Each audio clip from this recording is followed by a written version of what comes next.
Suatu hari, Imam Syakik al-Balhi bertanya kepada muridnya yang bernama Hatim al-Asyam. "Imam Syakik, sudah berapa lama engkau menuntut ilmu dariku?" "Sudah 33 tahun," jawab Hatim. "Apa yang telah kau pelajari selama 30 tahun ini?" tanya Imam Syakik. "Hanya 8 hal," jawab Hatim. "Innalillahi wa inna ilaihi ruji'un. Kuhabiskan umurku untuk mendidikmu, namun kau hanya mempelajari 8 hal dariku?" Ucap Imam Syakik hairan. "Benar ya Syekh, aku hanya mempelajari 8 hal saja, aku tidak mau mendustai Anda," jawab Hatim. "Coba sebutkan 8 hal yang telah kau pelajari itu," pinta Imam Syakik. Hatim al-Asyam pun berkata, "Pertama, kulihat setiap manusia memiliki seorang kekasih, dan ketika dia mati kekasihnya ikut mengantarkannya hingga ke kuburan, lalu meninggalkannya sendirian di sana. Maka, aku lebih memilih amal kebajikan sebagai kekasihku, sehingga ketika nanti aku masuk liang kubur, amalku akan ikut bersamaku. Kedua, aku merenungkan wahyu Allah Subhanahu wa Ta'ala. Dan adapun orang-orang yang takut kepada kebesaran Tuhannya dan menahan diri dari keinginan hawa nafsunya, maka surgalah yang akan menjadi tempat tinggalnya." Quran Surat An-Nazi'at ayat 40 dan 41. Aku sadar bahwa firman Allah pastilah benar, maka aku pun berjuang untuk melawan keinginan nafsuku, hingga nafsuku tunduk kepada Allah Subhanahu wa Ta'ala. Ketiga, ku perhatikan manusia selalu memuliakan dan menyimpan harta benda berharga yang mereka miliki, lalu ku pelajari firman Allah Subhanahu wa Ta'ala. "Apa yang ada di sisimu akan lenyap, dan apa yang ada di sisi Allah akan kekal." Quran Surat An-Nahl ayat 96. Maka setiap kali aku memperoleh sesuatu yang berharga, aku pun menyedekahkannya di jalan Allah Subhanahu wa Ta'ala, agar hartaku selalu tetap terjaga di sisinya. Keempat, aku melihat setiap manusia mengejar harta, kedudukan, kehormatan dan kemuliaan nasab. Namun setelah aku mempelajarinya, ternyata semua itu tidak ada apa-apanya. Saat aku membaca wahyu Allah Subhanahu wa Ta'ala, sesungguhnya orang yang paling mulia di sisi Allah adalah orang yang paling bertakwa kepada Allah di antara kalian. Quran Surat Al-Hujurat ayat 13.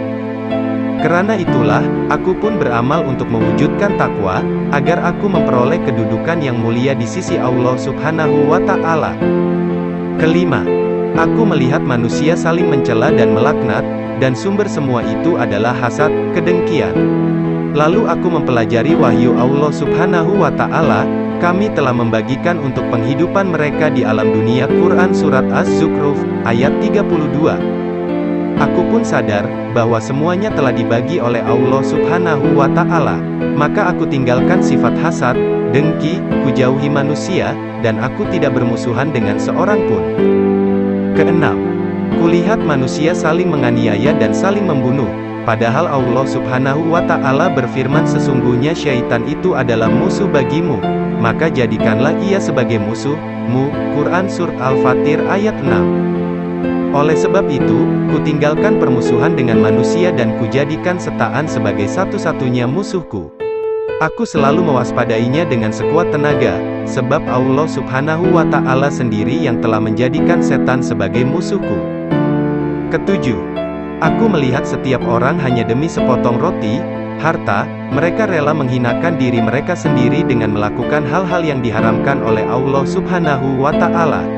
Lalu kuperhatikan firman Allah Subhanahu wa Ta'ala, "Dan tiada satupun binatang melata di bumi, melainkan Allah telah menanggung rezekinya." Quran Surat Hud ayat 6.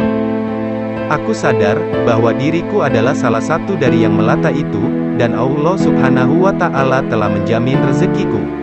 Oleh karena itu, kusibukkan diriku untuk menunaikan kewajiban yang telah diberikan oleh Allah Subhanahu wa Ta'ala, dan aku tidak pernah merisaukan sesuatu yang telah dijamin oleh Allah Subhanahu wa Ta'ala untukku.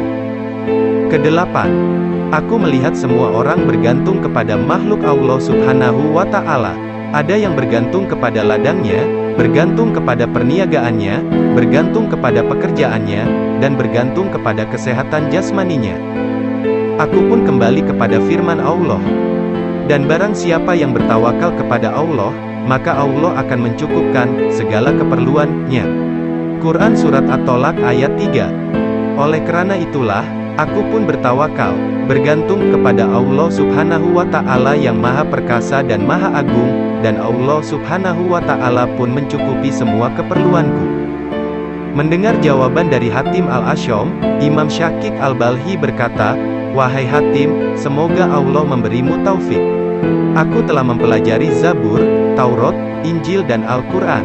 Dan kutemukan bahwa semua jenis kebaikan dan ajaran agama, berkisar pada 8 hal yang tadi telah kau sampaikan.